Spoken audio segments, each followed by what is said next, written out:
News, सच जरूरी है। नमस्कार दर्शकों, मैं मयूरी और आप देख रहे MNS न्यूज टीवी। ब्रेक के बाद स्वागत है आपका शाम की खबरों में। एक नजर डालते हैं आज की हेडलाइंस पर। आईफोन जैसे डिजाइन में आ रहे हैं ओप्पो के 2 नए फोन। चेक करें लॉन्च डेट और फीचर्स। विकसित भारत किसी को छेड़ता नहीं और कोई छेड़ता है तो उसे छोड़ता भी नहीं। महाराष्ट्र में रेवड़ी कल्चर पर फडणवीस ने चलाई कैची। लाहौर में ड्रोन अटैक के बाद अमेरिकी दूतावास की अपने कर्मचारियों को सलाह। दोपहर 3 बजे सायरन बजेगा, दिल्ली वालों अलर्ट रहना। दुश्मन देश पाकिस्तान बौखलाया हुआ है। चीन की खतरनाक PL-15 मिसाइल के अब खुलेंगे राज। पाकिस्तान की एक गलती ने भारत को दिया मौका। खुद की ताकत, खुद की प्लानिंग। पाकिस्तान को ध्वस्त करने के लिए भारत ने कैसे की तैयारी। देश में युद्ध की स्थिति और क्रिकेट खेले ये ठीक नहीं। IPL सस्पेंड करने के बाद BCCI के ललकार। पाकिस्तानी मिसाइलों का भारत ने किया ये हाल, होशियार। अब खबरें विस्तार से। आईफोन जैसे डिजाइन में आ रहे ओप्पो के 2 नए फोन। चेक करें लॉन्च डेट और फीचर्स। ओप्पो जल्द ही 2 नए स्मार्टफोन लॉन्च करने जा रहा है जिनका डिजाइन काफी हद तक आईफोन जैसा प्रीमियम और सिल्क होगा। इनमें ओप्पो रेनो 14 सीरीज और ओप्पो K13 प्रमुख है। इन दोनों फोनों के रेडर्स और डिजाइन लिंक में flat edge, refined camera, modular और मेटल ग्लास फिनिश जैसी खूबियां सामने आई है जो इन्हें आईफोन जैसा लुक देती है। यह सीरीज 15 मई 2025 को चीन में लॉन्च होने जा रही है। इसमें रेनो 14 और रेनो 14 प्रो शामिल होंगे। यह फोन 21 अप्रैल 2025 को भारत में लॉन्च हो चुका है और इसकी बिक्री जल्द शुरू होगी। ओप्पो के ये दोनों नए स्मार्टफोन न सिर्फ फीचर्स के मामले में दमदार हैं, बल्कि इनका डिजाइन भी आईफोन की तरह प्रीमियम और आकर्षक है। रेनो 14 सीरीज 15 मई 2025 को लॉन्च होगी, जबकि K13 की बिक्री जल्द शुरू होगी। दोनों फोन में लेटेस्ट प्रोसेसर, बड़ी बैटरी, फास्ट चार्जिंग और प्रीमियम डिजाइन मिलेगा जो यूजर्स को आईफोन जैसा अनुभव देगा। ओप्पो जल्द ही 2 नए स्मार्टफोन लॉन्च करने जा रहा है जिनका डिजाइन काफी हद तक आईफोन जैसा प्रीमियम और सिल्क होगा। इनमें ओप्पो रेनो 14 सीरीज और ओप्पो K13 प्रमुख है। इन दोनों फोनों के रेडर्स और डिजाइन लिंक में flat edge, refined camera, modular और मेटल ग्लास फिनिश जैसी खूबियां सामने आई है जो इन्हें आईफोन जैसा लुक देती है। यह सीरीज 15 मई 2025 को चीन में लॉन्च होने जा रही है। इसमें रेनो 14 और रेनो 14 प्रो शामिल होंगे। यह फोन 21 अप्रैल 2025 को भारत में लॉन्च हो चुका है और इसकी बिक्री जल्द शुरू होगी। ओप्पो के ये दोनों नए स्मार्टफोन न सिर्फ फीचर्स के मामले में दमदार हैं, बल्कि इनका डिजाइन भी आईफोन की तरह प्रीमियम और आकर्षक है। रेनो 14 सीरीज 15 मई 2025 को लॉन्च होगी, जबकि K13 की बिक्री जल्द शुरू होगी। दोनों फोन में लेटेस्ट प्रोसेसर, बड़ी बैटरी, फास्ट चार्जिंग और प्रीमियम डिजाइन मिलेगा जो यूजर्स को आईफोन जैसा अनुभव देगा। ओप्पो जल्द ही 2 नए स्मार्टफोन लॉन्च करने जा रहा है जिनका डिजाइन काफी हद तक आईफोन जैसा प्रीमियम और सिल्क होगा। इनमें ओप्पो रेनो 14 सीरीज और ओप्पो K13 प्रमुख है। इन दोनों फोनों के रेडर्स और डिजाइन लिंक में flat edge, refined camera, modular और मेटल ग्लास फिनिश जैसी खूबियां सामने आई है जो इन्हें आईफोन जैसा लुक देती है। यह सीरीज 15 मई 2025 को चीन में लॉन्च होने जा रही है। इसमें रेनो 14 और रेनो 14 प्रो शामिल होंगे।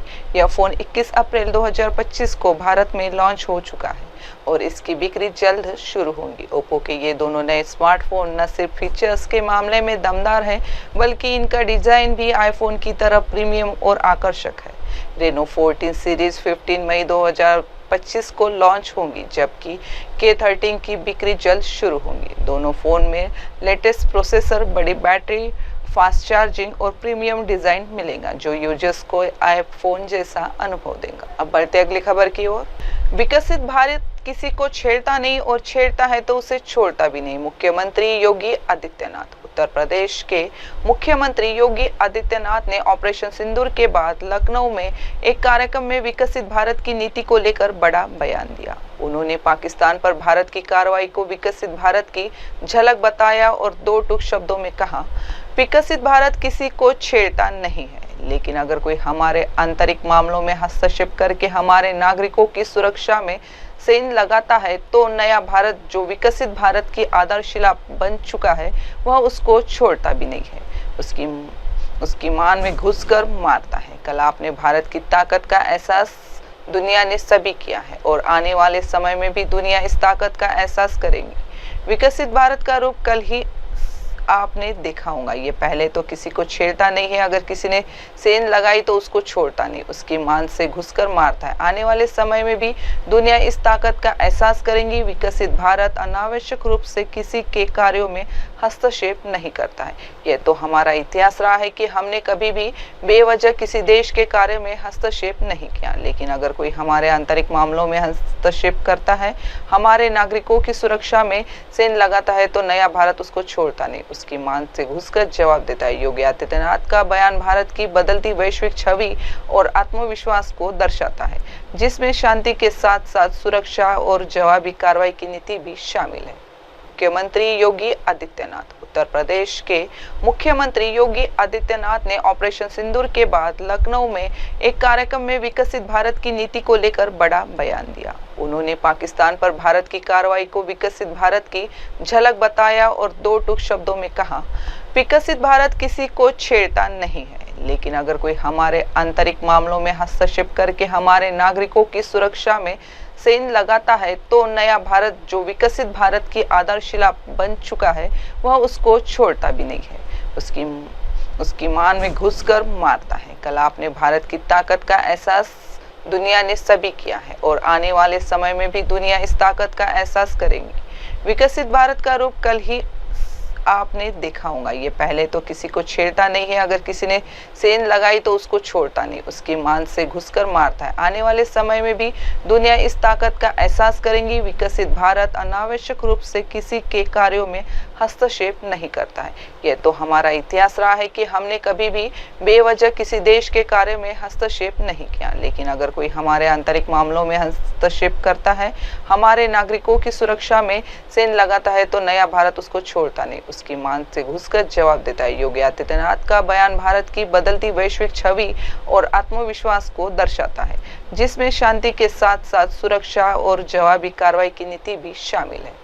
मुख्यमंत्री योगी आदित्यनाथ। उत्तर प्रदेश के मुख्यमंत्री योगी आदित्यनाथ ने ऑपरेशन सिंदूर के बाद लखनऊ में एक कार्यक्रम में विकसित भारत की नीति को लेकर बड़ा बयान दिया। उन्होंने पाकिस्तान पर भारत की कार्रवाई को विकसित भारत की झलक बताया और दो टूक शब्दों में कहा, विकसित भारत किसी को छेड़ता नहीं है, लेकिन अगर कोई हमारे आंतरिक मामलों में हस्तक्षेप करके हमारे नागरिकों की सुरक्षा में सेंध लगाता है तो नया भारत जो विकसित भारत की आधारशिला बन चुका है वह उसको छोड़ता भी नहीं है, उसकी मान में घुसकर मारता है। कल आपने भारत की ताकत का एहसास दुनिया ने सभी किया है और आने वाले समय में भी दुनिया इस ताकत का एहसास करेंगी। विकसित भारत का रूप कल ही आपने देखा होगा। ये पहले तो किसी को छेड़ता नहीं है, अगर किसी ने सेंध लगाई तो उसको छोड़ता नहीं, उसकी मान से घुसकर मारता है। आने वाले समय में भी दुनिया इस ताकत का एहसास करेंगी। विकसित भारत अनावश्यक रूप से किसी के कार्यों में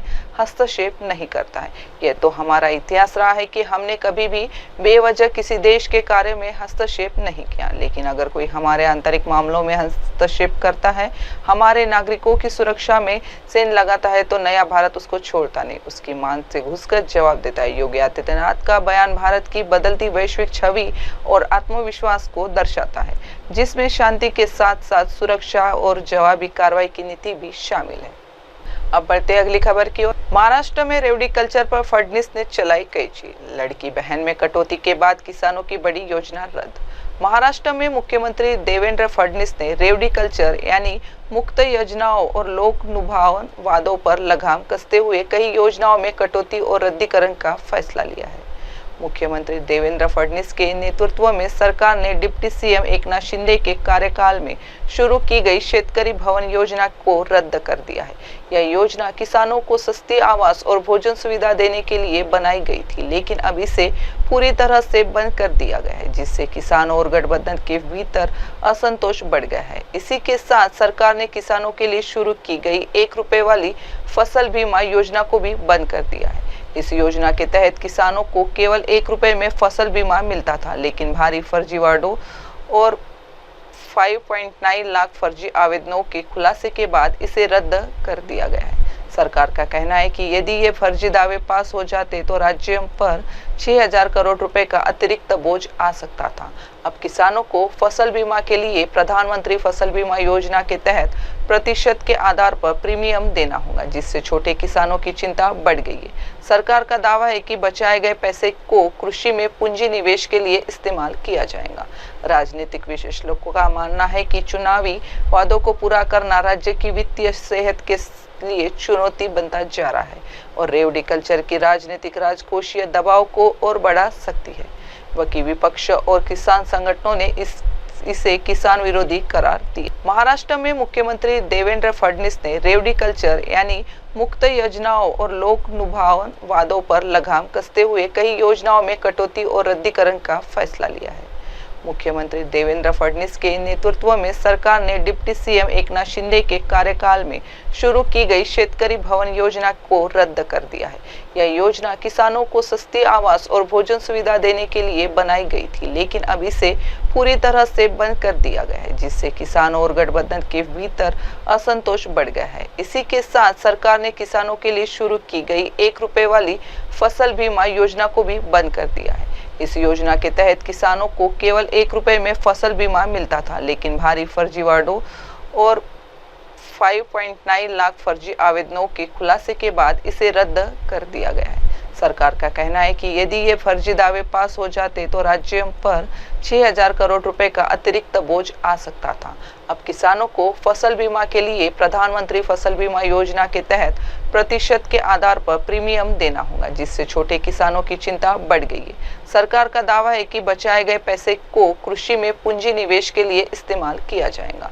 राजनीतिक विशेषज्ञों का मानना है कि चुनावी वादों को पूरा करना राज्य की वित्तीय सेहत के लिए चुनौती बनता जा रहा है और रेवड़ी कल्चर की राजनीतिक राजकोषीय दबाव को और बढ़ा सकती है।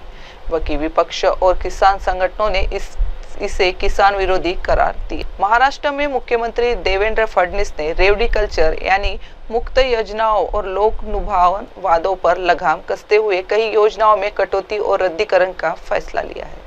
मुख्यमंत्री देवेंद्र फडणवीस के नेतृत्व में सरकार ने डिप्टी सीएम एकनाथ शिंदे के कार्यकाल में शुरू की गई शेतकरी भवन योजना को रद्द कर दिया है। यह योजना किसानों को सस्ती आवास और भोजन सुविधा देने के लिए बनाई गई थी, लेकिन अब इसे पूरी तरह से बंद कर दिया गया है, जिससे किसानों और गठबंधन के भीतर असंतोष बढ़ गया है। इसी के साथ सरकार ने किसानों के लिए शुरू की गई 1 रुपए वाली फसल बीमा योजना को भी बंद कर दिया है। इस योजना के तहत किसानों को केवल 1 रुपए में फसल बीमा मिलता था, लेकिन भारी फर्जीवाड़ों और 5.9 लाख फर्जी आवेदनों के खुलासे के बाद इसे रद्द कर दिया गया है। सरकार का कहना है कि यदि ये फर्जी दावे पास हो जाते तो राज्य पर 6,000 करोड़ रुपए का अतिरिक्त बोझ आ सकता था। अब किसानों को फसल बीमा के लिए प्रधानमंत्री फसल बीमा योजना के तहत प्रतिशत के आधार पर प्रीमियम देना होगा, जिससे छोटे किसानों की चिंता बढ़ गई है। सरकार का दावा है कि बचाए गए पैसे को कृषि में पूंजी निवेश के लिए इस्तेमाल किया जाएगा। राजनीतिक विशेषज्ञों का मानना है कि चुनावी वादों को पूरा करना राज्य की वित्तीय सेहत के लिए चुनौती बनता जा रहा है और रेवड़ी कल्चर की राजनीतिक राजकोषीय दबाव को और बढ़ा सकती है। वकील विपक्ष और किसान संगठनों ने इसे किसान विरोधी करार दिया। बढ़ते अगली खबर की ओर। लाहौर में ड्रोन अटैक के बाद अमेरिकी दूतावास की अपने कर्मचारियों को सलाह, सुरक्षित जगहों पर ही रहे।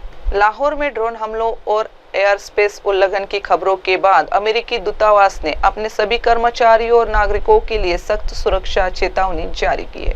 दूतावास ने कहा कि लाहौर और उसके आसपास के क्षेत्रों में ड्रोन विस्फोट, ड्रोन गिरने और संभावित हवाई घुसपैठ की घटनाएं सामने आई है, जिससे सुरक्षा स्थिति बेहद संवेदनशील हो गई है। सभी अमेरिकी दूतावास कर्मचारियों और नागरिकों को तत्काल सुरक्षित स्थानों पर शरण लेने के निर्देश दिए गए हैं। यदि अमेरिकी नागरिक संघर्ष क्षेत्र में है और सुरक्षित रूप से निकल सकते हैं तो जल्द से जल्द लाहौर छोड़ दें। अगर निकलना संभव न हो तो वहीं सुरक्षित स्थान पर रहे और स्थिति सामान्य होने तक प्रतीक्षा करें। लाहौर के मुख्य हवाई अड्डे के आसपास के इलाकों को खाली कराए जाने की संभावना है, इसलिए वहां रहने वालों को सतर्क रहने और स्थानीय अधिकारियों के निर्देशों का पालन करने को कहा गया है। अमेरिकी नागरिकों को सलाह दी गई है कि वे अपने ट्रैवल डॉक्यूमेंट्स अपडेट रखें, पहचान पत्र हमेशा साथ रखें और स्थानीय मीडिया व दूतावास के अलर्ट्स पर नजर बनाए रखें। पाकिस्तान के पंजाब प्रांत और भारत पाकिस्तान सीमा के पास के क्षेत्रों की यात्रा से बचने की सख्त सलाह दी गई। सभी अमेरिकी नागरिकों को स्मार्ट ट्रैवल एनरोलमेंट प्रोग्राम में रजिस्ट्रेशन करवाने के लिए कहा गया है ताकि उन्हें ताज़ा सुरक्षा अपडेट मिलते रहे। स्थिति अभी भी अस्थिर और तेजी से बदलती हुई है, इसलिए सतर्कता और सुरक्षा निर्देशों का पालन करना अनिवार्य। अब बढ़ते अगली खबर की ओर। दोपहर 3 बजे सायरन बजेगा, दिल्ली वालों अलर्ट रहना। दुश्मन देश पाकिस्तान बौखलाया हुआ है। पाकिस्तान में आतंकी ठिकानों पर भारत के ऑपरेशन सिंदूर के बाद तनाव बढ़ गया है। पाकिस्तान में आतंकी अड्डों के खिलाफ चलाए गए भारत ऑपरेशन सिंदूर से पाकिस्तान की हालत पतली हो गई है। पाकिस्तान की ओर से भारत के रिहायशी इलाकों में ड्रोन अटैक और अंधाधुंध फायरिंग की जा रही है। भारत और पाकिस्तान के बीच युद्ध जैसे हालात बनते नजर आ रहे हैं। पाकिस्तान की ओर से भारत को उकसाने के लिए गुरुवार रात जम्मू कश्मीर, पंजाब और राजस्थान में ड्रोन हमले किए गए। दिल्ली में भी पाकिस्तान की नापाक साजिशों को नाकाम करने की तैयारी चल रही है। शुक्रवार को दिल्ली में 3 बजे टेस्टिंग के तौर पर एयर रेड सायरन बजने वाला है। डिस्ट्रिक्ट मजिस्ट्रेट जी सुधाकर जी ओर से जारी प्रेस रिलीज में बताया गया है कि ITO स्थित PWD हेडक्वार्टर पर लगे एयर रेड सायरन की सिविल डिफेंस डायरेक्टोरेट की ओर टेस्टिंग करीब 3 बजे शुरू होंगी और 15 से 20 मिनट तक चलेगी। भारत और पाकिस्तान के बीच तनाव बढ़ने के बाद शुक्रवार को राष्ट्रीय राजधानी दिल्ली में महत्वपूर्ण स्थानों पर सुरक्षा व्यवस्था कड़ी कर दी गई है। पुलिस के एक वरिष्ठ अधिकारी ने बताया कि सरकारी भवनों, सीवेज उपचार संयंत्रों, जल उपचार संयंत्रों, अदालतों और विदेशी दूतावासों सहित सभी महत्वपूर्ण स्थानों की सुरक्षा बढ़ा दी गई है। अधिकारी ने बताया कि पुलिस ने बाजार, रेलवे स्टेशन, मॉल, पार्क और मेट्रो स्टेशन सहित अधिक आवाजाही वाले क्षेत्रों में भी चौकसी बढ़ा दी है। पुलिस ने बताया कि दिल्ली में आने वाले हर वाहन की जांच की जा रही है। कई जगह बम निरोधक दस्तों में तलाशी अभियान भी शुरू किया है। अब बढ़ते अगली खबर की ओर। चीन की खतरनाक PL-15 मिसाइल के अब खुलेंगे राज। पाकिस्तान की ये गलती ने भारत को दिया मौका, अमेरिका, ताइवान भी होंगे खुश। पाकिस्तान और POK घुसकर आतंकी कैंपों को मिसाइल से तबाह करने की भारत की सैन्य कार्रवाई के बाद पाकिस्तान के साथ तनाव चरम पर है। बृहस्पतिवार और गुरुवार को दोनों के बीच जंग जैसे हालात बन गए। एक दूसरे के खिलाफ ड्रोन और मिसाइलों का इस्तेमाल हुआ। बस अंतर ये रहा कि भारत ने S-400 मिसाइल डिफेंस से पाकिस्तानी हमले को नाकाम कर दिया, वहीं भारतीय हथियार पाकिस्तान में अपने लक्ष्य पर गिरे। इस बीच भारतीय अधिकारियों ने पाकिस्तान से दागी गई मिसाइलों के मलबे बरामद किए हैं। इसमें सबसे अहम मलबा चीन में बनी PL-15E beyond visual range air to air missile कहा है।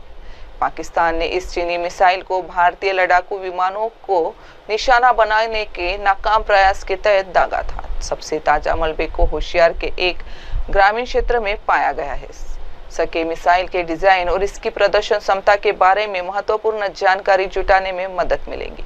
यह मिसाइल मैक 5 की स्पीड से 145 किलोमीटर की दूरी पर मौजूद लक्ष्य को निशाना बना सकती है। डेटा लिंक और in serial reference unit missile निशाना लगाने की सटीक क्षमता को सुनिश्चित करती है।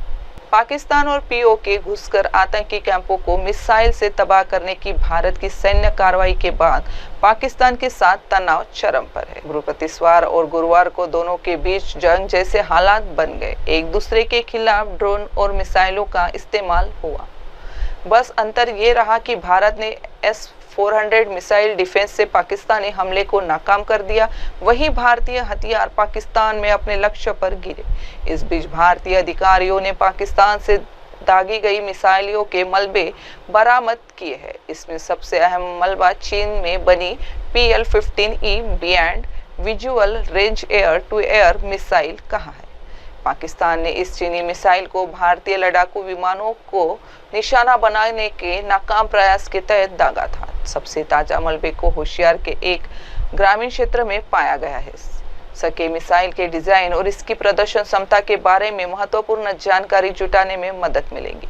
यह मिसाइल मैक 5 की स्पीड से 145 किलोमीटर की दूरी पर मौजूद लक्ष्य को निशाना बना सकती है। डेटा लिंक और in serial reference unit missile निशाना लगाने की सटीक क्षमता को सुनिश्चित करती है।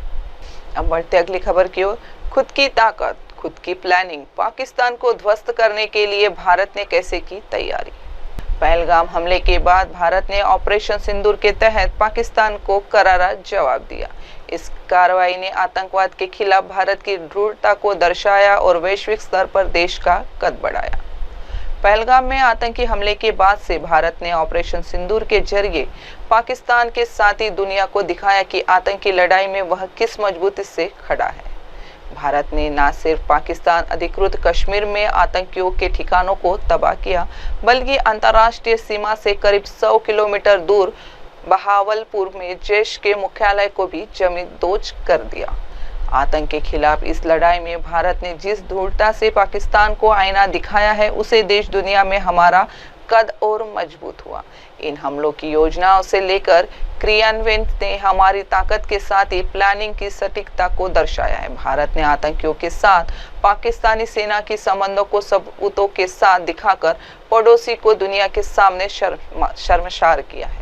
पहलगाम आतंकी हमले के बाद भारत ने एक के बाद एक पाकिस्तान के खिलाफ अहम फैसले लिए। इसके अलावा पाकिस्तानी नागरिकों को 1 सप्ताह के भीतर भारत छोड़ने को कहा गया। इसके अलावा पाकिस्तान से सभी तरह के आयात और निर्यात पर पूरी तरह से रोक लगा दी। पाकिस्तान के खिलाफ लगातार जारी भारत के एक्शन से वहां की अर्थव्यवस्था पर भी बड़ा असर देखने को मिल रहा है। यहाँ तक कि पड़ोसी देश के शेयर बाजार में भी भारी गिरावट देखी गई है। अब बढ़ते अगली खबर की ओर। देश में युद्ध की स्थिति और क्रिकेट खेले ये ठीक नहीं, आईपीएल सस्पेंड करने के बाद बीसीसीआई की ललकार। भारत और पाकिस्तान के बीच तनाव बढ़ गया है। सीमा पर ड्रोन हमले हुए, सुरक्षा कारणों से पंजाब किंग्स और दिल्ली कैपिटल्स का मैच रद्द हो गया। बीसीसीआई के अनुसार भारत और पाकिस्तान के बीच युद्ध की स्थिति के कारण आईपीएल अनिश्चित काल के लिए रद्द कर दिया गया है। भारत और पाकिस्तान के बीच तनावपूर्ण माहौल के चलते आईपीएल 2025 को अनिश्चित काल के लिए रद्द कर दिया है। दोनों देशों के बीच तनाव लगातार बढ़ता जा रहा है और आर्मी में मोर्चा संभाल रखा है। आईपीएल का फाइनल 25 मई को कोलकाता में होने वाला था, लेकिन देश में युद्ध जैसे हालात के कारण इसे रद्द कर दिया गया। इसके पीछे बीसीसीआई के एक अधिकारी ने अपने बयान में कहा कि देश में युद्ध जैसी स्थिति हो और क्रिकेट खेला जाए ये ठीक नहीं। बीसीसीआई के अधिकारी ने पीटीआई को बताया, यह अच्छा नहीं लगता कि जब देश में युद्ध चल रहा हो और हम क्रिकेट खेलते रहे। इसका मतलब है कि खेल से ज्यादा देश की सुरक्षा जरूरी है। 9 मई को लखनऊ सुपर जॉयंट्स और रॉयल चैलेंजर्स बेंगलुरु के बीच मैच इकाना स्टेडियम में होने वाला था, लेकिन अब यह नहीं होगा। 8 मई को पंजाब किंग्स और दिल्ली कैपिटल्स के बीच होने वाला आईपीएल मैच भी सुरक्षा कारणों से रद्द कर दिया गया था। स्थिति सामान्य होने पर ही इसे दोबारा शुरू किया जाए। अब बढ़ते अगली खबर की ओर। पाकिस्तानी मिसाइलों का भारत ने किया ये हाल। होशियारपुर से आए इन वीडियो को देख आप भी करेंगे वायुसेना को सैल्यूट। पाकिस्तान ने गुरुवार को भारत के कई रिहायशी इलाकों को निशाना बनाया। पाकिस्तान के इन हमलों का भारतीय वायुसेना ने मुंहतोड़ जवाब दिया। एयर डिफेंस सिस्टम ने पाकिस्तान की मिसाइल को हवा में ही मार गिराया। बठिंडा में मिसाइल के कुछ पार्ट्स मिले, वहीं होशियारपुर के पहाड़ी क्षेत्र में भी मिसाइल मिली। इलाके को सील कर दिया गया है। सुरक्षा एजेंसियों ने सीमावर्ती क्षेत्रों में अलर्ट बढ़ा दिया है। डिफेंस एक्सपर्ट्स का कहना है कि लंबी दूरी की मिसाइलें थी जिन्हें चीन से खरीदे गए JF-17 लड़ाकू विमानों से दागा गया था। भारतीय एयर डिफेंस सिस्टम ने पाकिस्तान के हमलों को नाकाम कर दिया और नागरिकों की सुरक्षा सुनिश्चित की। जानकारी के अनुसार होशियारपुर के कमाई देवी के पहाड़ी इलाके में मिसाइल का मलबा मिला। इसके बाद स्थानीय पुलिस तुरंत हरकत में आई। होशियारपुर में एक पूरी तरह से सही चीनी PL-15 लंबी दूरी की हवा से हवा में मार करने वाली मिसाइल मिली। इसे PAF जेट से दागा गया था, जो शायद JF-17 था। ये मिसाइल फटी नहीं। वहीं बठिंडा में भीड़ तालाब के पास एक मिसाइल के अवशेष मिले। अधिकारियों ने पास के गुरुद्वारा साहिब में लाउडस्पीकर से घोषणाएं की। उन्होंने निवासियों से घर के अंदर रहने का आग्रह किया। अब वक्त हो चुका है एक छोटे से ब्रेक का। देखते रहिए MNS न्यूज टीवी। नमस्कार, मैं हूं Abhishek Bachchan. Keep watching MNS news. आप देख रहे हैं MNS न्यूज, सच